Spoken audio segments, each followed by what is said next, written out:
m'appelle Stéphane et je suis photographe professionnel. Un jour, je me suis demandé comment les autres travaillaient, alors j'ai pris mon sac et je suis parti à leur rencontre.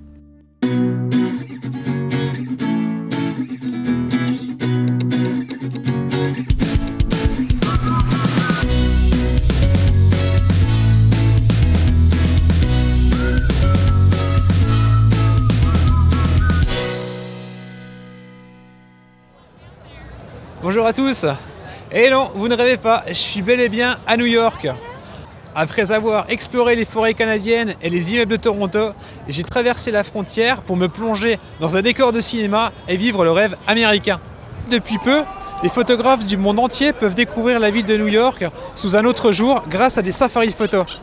Pour en savoir plus, j'ai pris rendez-vous avec Zim.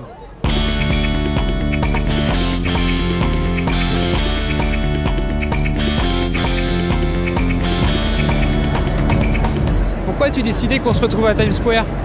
Well, the reason I chose Times Square is because Times Square is the crossroads to the world, and it's the most vibrant place in New York City. And it just has all the lights and all the glitz, and it just thought to be a great place to start us off.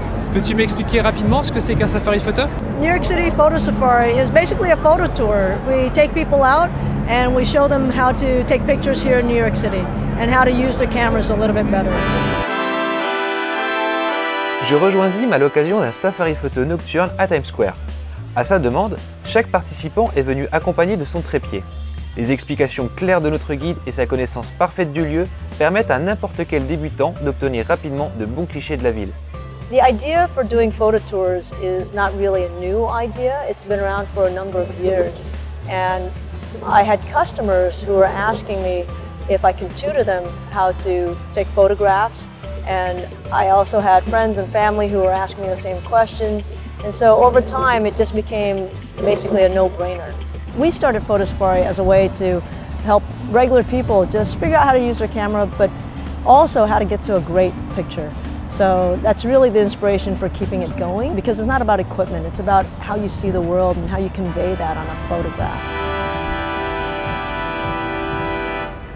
She's so knowledgeable and so patient. It's been fabulous.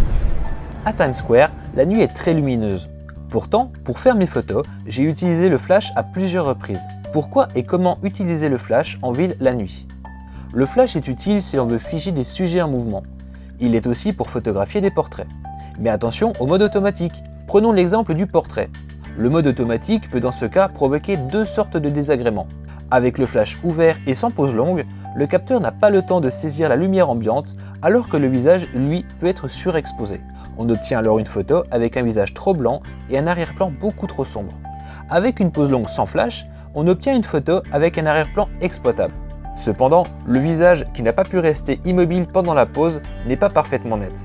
Pour réussir sa photo, une bonne méthode consiste alors à sortir du mode automatique et à utiliser un trépied pour éviter les flous de bouger, le flash correctement réglé pour figer le visage sans le surexposer, et une vitesse d'obturation lente entre une demi-seconde et quelques secondes en fonction de la luminosité ambiante.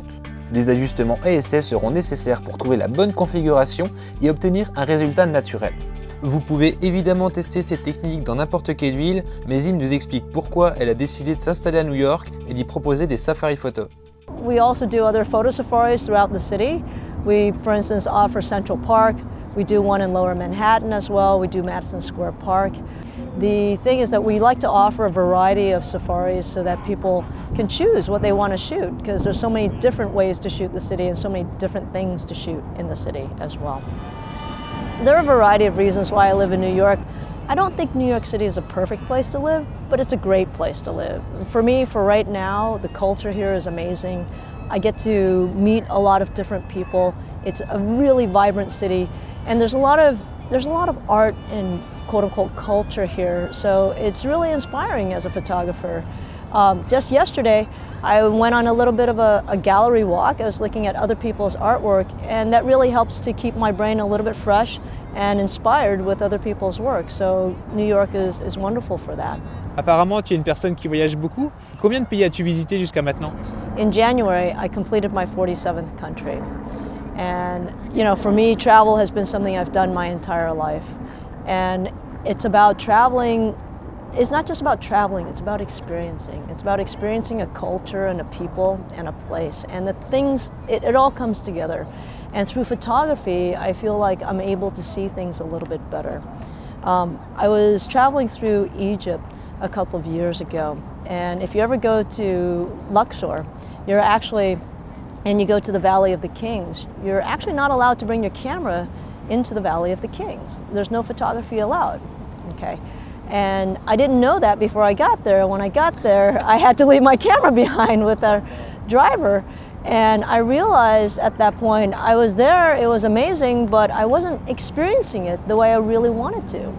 Photography forces me to see things beyond the surface, and it's a really wonderful thing. And the photography also gives me an excuse to talk to people. It's an invitation to talk to somebody, and that really allows me to experience the place differently. On the same trip that I went to Egypt, I was also in Syria. I actually left Syria the day Damascus fell apart. And the thing, you know, we look at Syria today and it's a mess. It's a complete breakdown of society. And everybody thinks Syria is such a horrible place, but for me, Syria is one of the most amazing places in the world. The people are amazing, they're completely friendly, the food is amazing. Whether they were Christians or Muslims, everybody welcomed me into their city, you know, and I'm allowed to photograph them. And for me, at this point, looking at what happened to Syria, I have some really amazing pictures of these amazing places, and half of them are destroyed now. So I'm recording history too.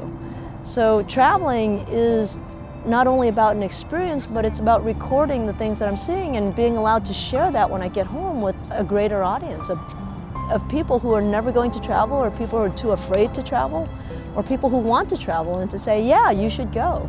You know, this is the key with traveling and why I do it. Your life just changed.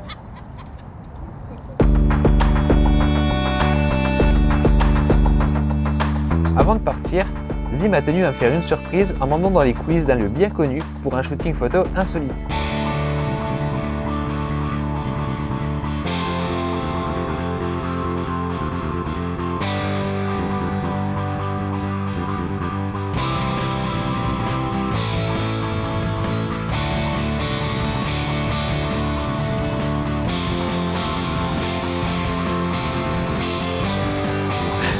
Croire que Zim m'a réservé une sacrée surprise, parce que là, comme vous le voyez derrière moi, les gens ne peuvent pas venir, et en fait on se trouve dans le Grand Central, une petite visite privée pour faire des photos vraiment sympas, c'est incroyable.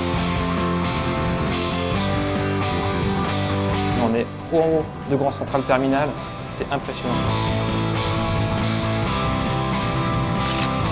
Mon aventure sur la côte est américaine s'achève sur cette photo de Grand Central. Je fais désormais cap sur Seattle pour un shooting photo gourmand.